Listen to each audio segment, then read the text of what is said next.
Joining me now from Dallas, Texas, co-founder and chief strategist at GDP Advisors, Seth Denson. Seth, what do you think about this tax hike potential? So they always say it's like, we got to go after the rich. You're making $400,000. We got to get more money from you because you're not already paying enough taxes. But at the end of the day, this affects everyone. It's not just like the evil rich people in this country. This is somebody who doesn't understand economics. This is somebody who's spent his entire vocational career in Washington, D.C. And here's the other thing. This is not a tax to pay down the debt or tax to maybe offset the $10 trillion the federal government's going to spend this year. This is a tax to ultimately spend on other big government programs. And as you mentioned at the very top, Stephanie, it's estimated this is going to create only $2.1 trillion. And I say only, but $2.1 trillion over the next 10 years. We've spent $10 trillion this year alone. We're not even scratching the surface, but what this is going to do is kill any chance of an economic recovery. When you think about what people who have money and business owners and whatnot do when they actually have tax cuts, which happened under the Trump administration, they gave out bonuses, they hired more people, they invested more in their companies. And so now they want to take all of that away. Well, that's exactly right. I mean, again, let's understand that when business owners, by and large, and this is who we're talking about here, business owners have more revenue coming in, they expand their businesses, they invest in the economy, they raise wages. Everything that Biden has proposed will ultimately do the opposite. It's going to inflate the cost of things that we buy. It's going to reduce wages. It's going to reduce hours and availability, innovation, all of those things. At the end of the day, this is going to hurt the middle class the most, as most tax raises do.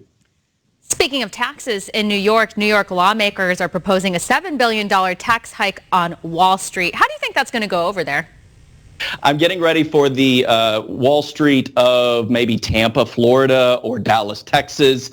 I mean, listen, I don't know if you've been to Manhattan lately or seen images. It is a ghost town, and it's almost like they want it to stay that way. I mean, what they are proposing, and by the way, in this recent COVID bill, New York got billions. They got billions, and yet that's not enough. And so what New York lawmakers are ultimately trying to do is say, hey, whatever you do, if you have money, don't come to New York because we're going to take it from you. And that's exactly what's going to happen if this thing passes.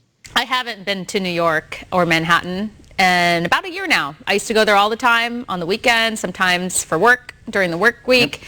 Totally different, I hear, though. And maybe one day when things are back to normal, I'll go and catch a show. But for now, I'm staying far away from there, that's for sure.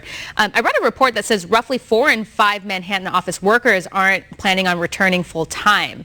Why is that? Is it because they're afraid of COVID, or is it just like the whole work model has changed? Is it cheaper to keep employees out of the office? Absolutely. I mean, you got to understand that one of the highest cost real estate markets in the nation is New York City, Manhattan, right? Both corporately and individually. Prices are actually down right now nearly 25% in Manhattan, but closings are down about 40%. Business owners are recognizing that they can keep people home or keep people out of Manhattan and save money. Employees, just alike, are also saying, if I don't go back to Manhattan, I can save money, I can have a higher quality of life, and I don't have to worry about imposed taxes that are likely coming. You have to wonder, so are people that efficient when they're working from home? I feel like when I was working from home during the pandemic, I was getting all my work done plus extra stuff. But I know some people, some of my friends, not going to name any names, maybe weren't working as hard as they normally would work in an office. Like, not going to name any names here, but I remember one of my friends was in Cabo, maybe a little bit sick from drinking too much, and they were like late for a Zoom call. Yeah, I think that there's probably a balance there, right, of some people that find a way to be more efficient, but there's something to collaboration and human interaction. I know that our offices here in Texas, when we started bringing people back, everybody got more effective and they enjoyed it. We enjoy the people that we work with, and I think that we'll start to see that happen more, but not likely going to happen in Manhattan. I know. I miss the good old days working in D.C. in the offices there with all my really fun coworkers. But now I'm in a new office, and we're actually all here, which is kind of incredible. So I'm kind of lucky that I actually get to go to the workplace. Really quickly, U.S. air travel is rising to the highest levels since the pandemic. I don't know if you've been to an airport recently. I have, and it's pretty busy. And in fact, actually, they're filling up their planes, even the middle seat. Yeah, I just flew last week with my family, went to the great state of Florida, enjoy some spring break time.